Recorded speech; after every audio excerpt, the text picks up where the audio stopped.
بسم اللہ الرحمن الرحیم الصلاۃ والسلام علیک یا رسول اللہ، الصلاۃ والسلام علیک یا حبیب اللہ۔ آج ہم جس موضوع کے اوپر بات کریں گے وہ ہے حسد۔ حسد کیا ہے، اس کی تعریف کیا ہے، اور احادیث نبی صلی اللہ تعالیٰ علیہ وسلم کی روشنی میں آقا علیہ الصلاۃ والسلام نے حسد کے بارے میں کیا فرمایا ہے، اور حسد سے بچنا کیوں ضروری ہے، اور حسد کتنی بڑی بیماری ہے۔ اللہ ہم سب کو محفوظ رکھے۔ اور حسد کی تعریف یہ ہے، حسد انگلش میں اسے کہتے ہیں jealousy. when somebody have something you get jealous, this is called حسد۔ جیلسی جو ہے یہ بہت بری ایک بیماری ہے۔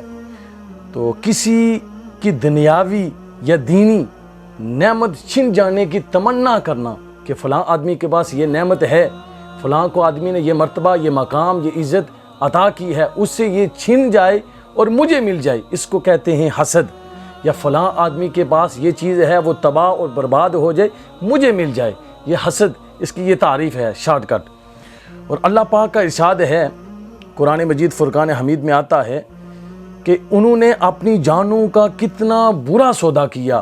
ٹرانسلیشن میں آپ کے سامنے پیش کر رہا ہوں کہ انہوں نے اپنی جانوں کا کتنا برا سودا کیا کہ اللہ نے جو نازل فرمایا ہے اس کا انکار کر رہے ہیں، اور اس حسد کی وجہ سے اللہ اپنے فضل سے اپنے جس بندے پر چاہتا ہے وہی نازل فرماتا ہے، اور یہ لوگ غضب پر غضب کے مستحق ہو گئے، اور کافروں کے لیے ذلت کا عذاب ہے۔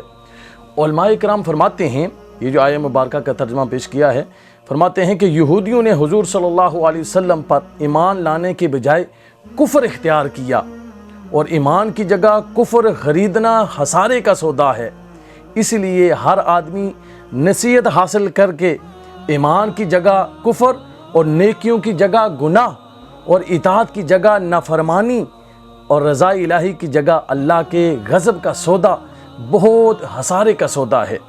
یہودیوں کی حاجتی کے ختم نبوت کا منصب جو ہے، جو آقا علیہ الصلاۃ والسلام کو اللہ نے عطا کیا ہے، یہودیوں کی یہ حاجتی کہ وہ منصب بنی اسرائیل میں سے کسی کو ملتا، لیکن جب انہوں نے دیکھا کہ وہ اس منصب سے محروم رہے، تو بنی اسرائیل نے جب یہ دیکھا کہ وہ منصب ان کی جو قوم ہے ان میں سے کسی کو نہیں وہ ملا، اللہ نے نہیں عطا کیا، تو وہ حسد کی وجہ سے آخری نبی صلی اللہ تعالیٰ علیہ وسلم پر اور ان پر نازل ہونے والے قرآن جو حق ہے اس پر ایمان نہیں لاتے، اللہ پاک کی کتاب قرآن مجید کی منکر ہو جاتے ہیں۔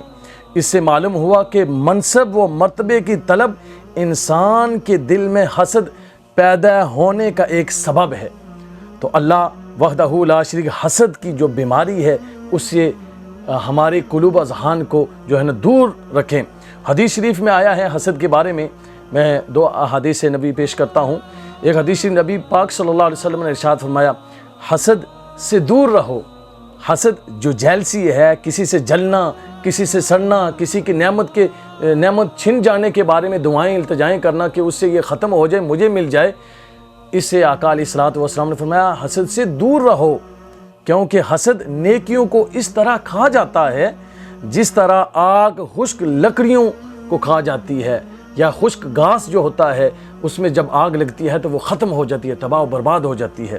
اس طرح دوسری حدیث شریف میں آیا، آپ صلی اللہ علیہ وسلم نے ارشاد فرمایا، حسد ایمان کو اس طرح تباہ و برباد کر دیتا ہے جیسے ایک کروا درخت کا جمع ہوا رس اگر شہد میں مل جائے تو اس شہد کے ذائقے کو برباد کر دیتا ہے۔ تو اللہ وحدہ لا شریک یہ جو حسد ہے، کسی کو مالی طور پر خوشحال دے کر تمنا کرنا کہ اس کے ہاں چوری ہو جائے، ڈکیتی ہو جائے، اس کی دکان مکان میں آگ لگ جائے، وہ تباہ برباد ہو جائے، وہ کسی کا محتاج ہو جائے، کسی کو دین اور دنیا کے اعلیٰ منصوبہ مرتبے پر دیکھ کر آپ یہ تمنا کریں کہ اس سے یہ مرتبہ، یہ مقام یا اللہ تعالیٰ چھین لیں، تو ایسا نہیں کرنا چاہیے، یہ حسد ہے۔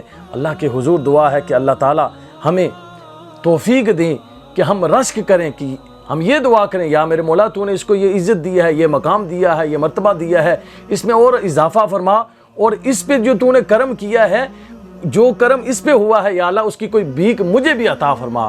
تو اس کو رش کہتے ہیں. رش کرنا جائز ہے, حسد کرنا گناہ ہے. اللہ تعالیٰ ہمیں حسد سے بچائیں, اللہ تعالیٰ ہمیں کینہ سے بچائیں, بغض سے بچائیں, اور اللہ تعالیٰ یہ جتنے بھی ایسی چیزیں ہیں جو اللہ سے دور کرتے ہیں, کیونکہ جب آپ نیک کام کرتے ہیں, نماز قرآن پڑھتے ہیں, تو یو گیٹ کلوز ٹو اللہ سبحانہ و تعالیٰ.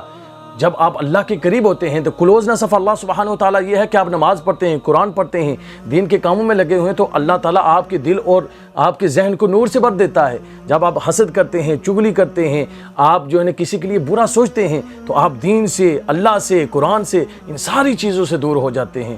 اور حسد اتنی بری بیماری ہے, آپ کے سارے اعمال ضائع ہو جاتے ہیں, تباہ و برباد ہو جاتے ہیں. اللہ کے حضور دعا ہے کہ اللہ تعالیٰ ہم جتنے بھی مسلمان ہیں پوری دنیا ہم کو حسد سے محفوظ رکھیں اور ہمیں اچھا مسلمان بنائیں. ہر کسی کے لیے اچھی دعائیں کریں, اچھی التجائیں کریں, اچھے اچھے جملے بولیں, اور ہر کسی کے لیے جولیاں بھر کے دعائیں کریں. ہم اس نبی کے چاہنے والے ہیں جن کو غیروں نے, کافروں نے, مشرکوں نے اتنا ستایا, لیکن آقا علیہ الصلوۃ والسلام نے پھر بھی ان کے لیے دعائیں فرمائیں. اللہ ہمیں توفیق عطا فرمائے. آمین بجاہ نبی اللہ.